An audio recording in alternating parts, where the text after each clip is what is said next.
welcome to the Royal Caribbean Blog Podcast, a weekly look into the world of Royal Caribbean cruising. I'm your host, Matt Hochberg, and this is episode number 3. On this week's show, we're going big, and by that, I mean we're going to take a look at Royal Caribbean's biggest and arguably most amazing cruise ship they've ever built, Oasis of the Seas. This mammoth ship is as revolutionary as it is enormous, and it has single-handedly transformed what we think of when it comes to a cruise ship. So let's look at the innovations Oasis introduced, things to do and see if you're cruising on her, and its legacy as possibly the best ship ever. I'll also share some of our listener feedback with you that I've received via email, Twitter, and Facebook. So here we go. So joining me on today's show is one of my very good friends, Becky Menken, who's the owner of MEI Travel, which is online at meitravel.com. And I invited Becky to join us to talk about Oasis of the Seas because not only has Becky had a chance to cruise on the ship, like myself, but she's also had the opportunity to star actually in one of Royal Caribbean's commercials. And by star, I mean she was in it for about 2 seconds. But that being said, it's 2 more seconds than I've ever been in a commercial. So welcome to the show, Becky.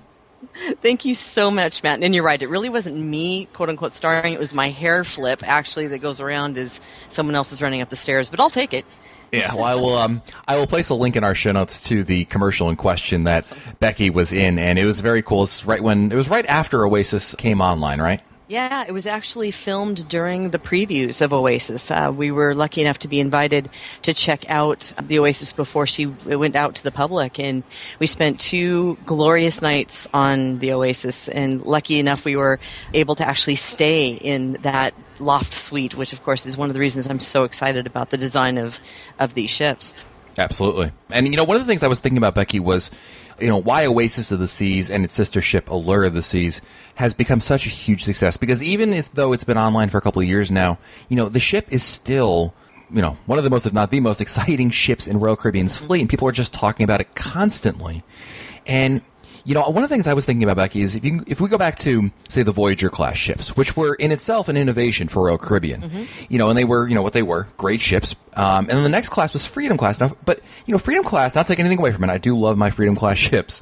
They're basically larger Voyager class ships, right? They just took Voyager class ships, kind of like, gave it steroids, a lot more space, a lot more amenities, right. And same thing. But right. Oasis, they really just started over, and this was really, I think, its strength, is that it's not just a copy of what was before. They really took the best elements of different kinds of ships and added their own innovations. That is an understatement right there, because basically Oasis and its sister ship, the Allure, when these came online, not only were they floating cities that were heads and tails above what the Freedom class was, and correct me if I'm wrong here, but I think that those were around 168 gross tonnage, where these went up to 220. So, I mean, it really was a huge step forward in size and amenities.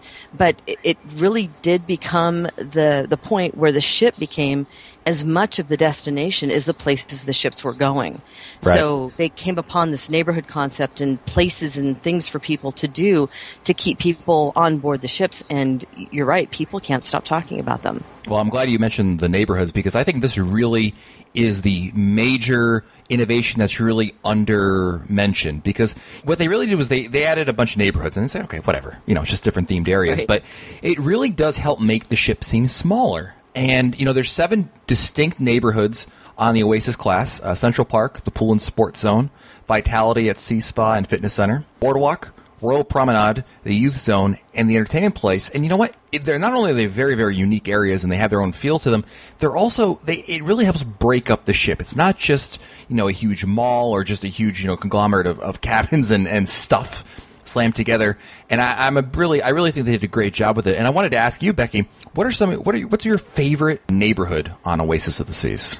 Probably the one that made my jaw drop when I walked in, and that's Central Park.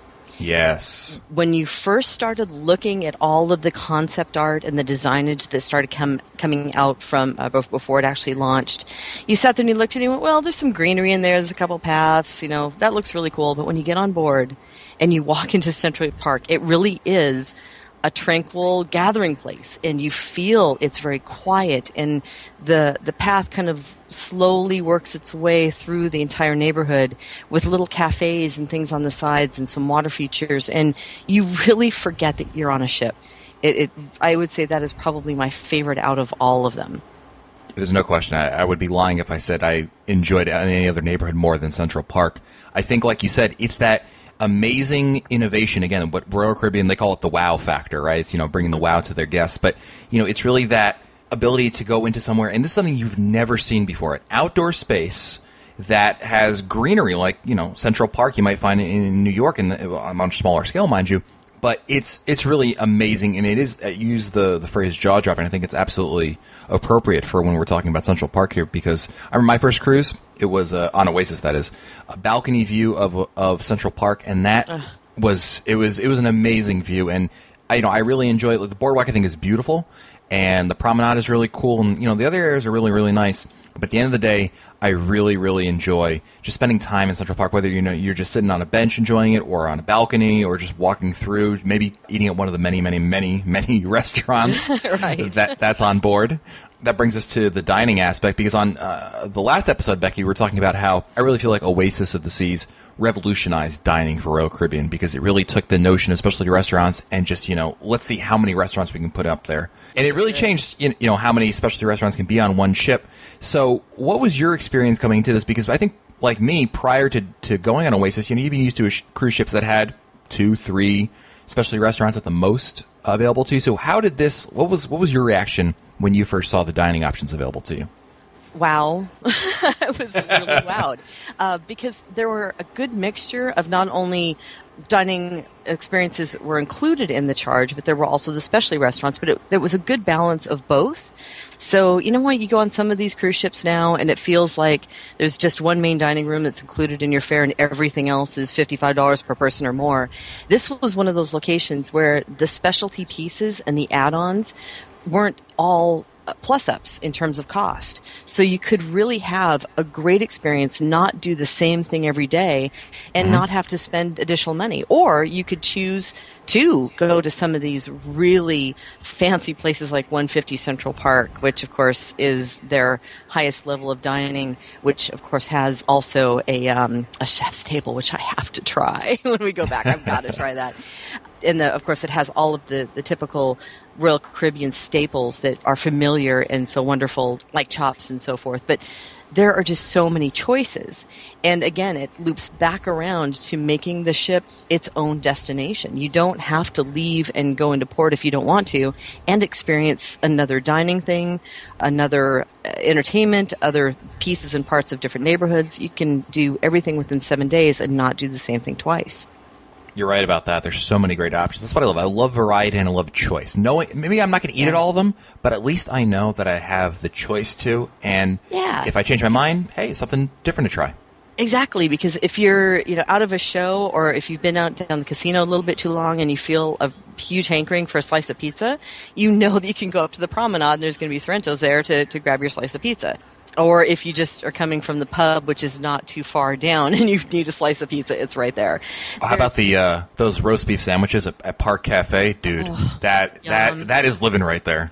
And I got to tell you, that was one of the big surprises, because that location has some of the longest lines of any of the locations because it's so popular.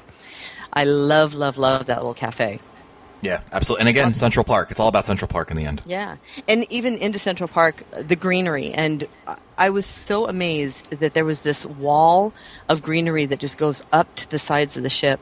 And it's real. It's not, this is not fake stuff into the open air. So that whole Central Park vibe is again, that relaxing, tranquil location with canopies of trees and little places that you can sit and relax if that's what you want to do. And I think that's what they really succeeded with the Oasis, is creating a place that everybody can feel is their ideal vacation.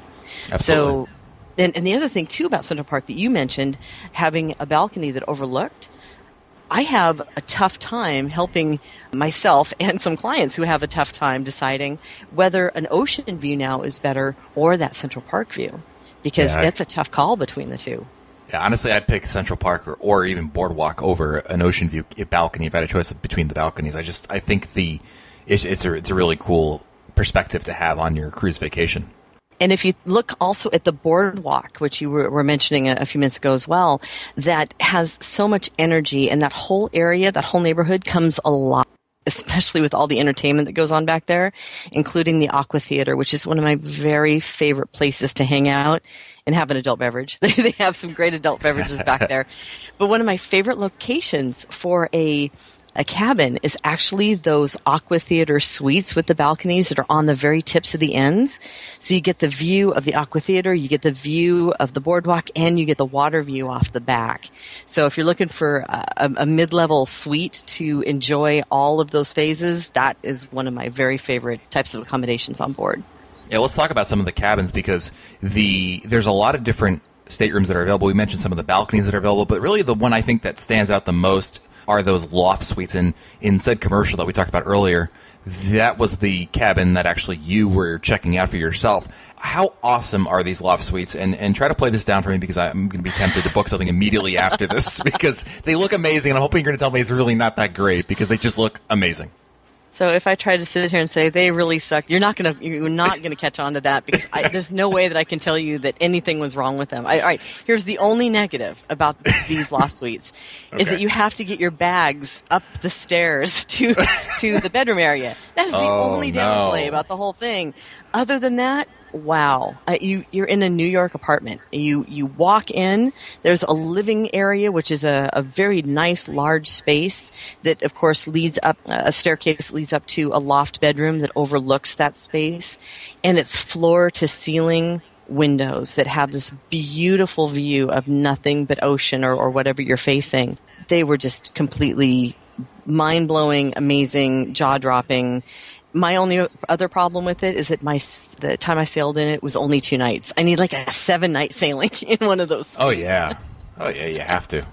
Speaking of innovations, Royal Caribbean really, I think, changed a lot of things with their technological innovations that they brought to the ship. And 2 that really stand out to me. One is the Wayfinder, the LCD screens that help you know what's happening and which restaurants are full. I think that is brilliant. It's basically they install these 42-inch plasma TVs that are on their side all along the ship, and they're interactive. So you can go and not only, browse, say, the cruise compass, but also check out, hey, how busy is Park Cafe right now? Can I get a roast beef sandwich? Or am I better off going perhaps to, the Windjammer? So it's right. Always, I think that's really, really cool. It was really smart of them, because I know that when somebody came to Royal Caribbean and said, I have this great idea, or whoever in Royal Caribbean said, I had this great idea, let's build a behemoth ship that is going to be 220,000 gross tonnage, someone went, oh my gosh, we have some challenges. And that is one of the best innovations. And of course, they are located in all of the right outside the elevators, usually on every deck. And someone was asking me, I don't understand, is this a screen that plays? I said, no, think of it as a giant iPad. And on that iPad, it's a touch screen, and you can move things around, and you can see various locations on the ship. You can even say, you are here, I want to go to Giovanni's table. You hit a little button, and it will show you the most direct route to get there. It really was a brilliant move on their part to come up with something that will make it less intimidating to get around the ship. So let's talk really quickly before we wrap things up here, Becky. What are some things that you're going to recommend to somebody who's going on Oasis of the Seas for the first time? What are things that they need to know about before they get on board? Besides the roast beef sandwiches, of course, because that is that's a great tip right there. Park Cafe. Just one. Here's a little tip that I'm going to throw out there, because a lot of people don't know you can do this. But the cupcake cupboard, that little place that has all the yummy, scrumptious cupcakes, yep, they actually do decorating classes that you can take. You sit down, you pay, it's a very small fee, and they teach you how to decorate cupcakes. And I don't mean just decorate them. I mean, you can make puppy dogs and kitty cats and giraffes and all kinds of things. And it really was a fun thing to do. So there are those types of activities that are going on all over the ship. For someone who hasn't been on the ship before, don't let the size intimidate you, because like you said, they did such a wonderful job of creating these little neighborhoods that don't make it feel like a big, huge ship. A lot of people have been very intimidated, thinking, oh my gosh, I don't want to be on a ship with 5,000 people. You really don't realize you're on a ship with 5,000 people the way it's laid out and with the different places they go. So keep your mind open. Make sure to make all the reservations that you would like to really, really go to before you go, because they do fill up, especially a lot of these specialty dining and the theater as well. Some of the shows you have to pre-book or book as soon as you get there. And that's probably the biggest one because a lot of people don't understand that piece. Also, there's a couple other little tips and tricks. They've come out with some really cool dining packages that save you on those specialty restaurants if that's something you want to do as well, where you can get 3 dining, like Central Park dining packages for, I think it's around $70 per guest. It includes the Italian place, 150 Central Park, and Chops Grill. So there's little tips and tricks to help you save money and get the most out of all the experiences that are available. Yeah, some great tips right there. Absolutely. Very good. I will, of course, link in the show notes to some other tips about Oasis and its sister ship Allure. So much of it is very similar, so they can be applied to both.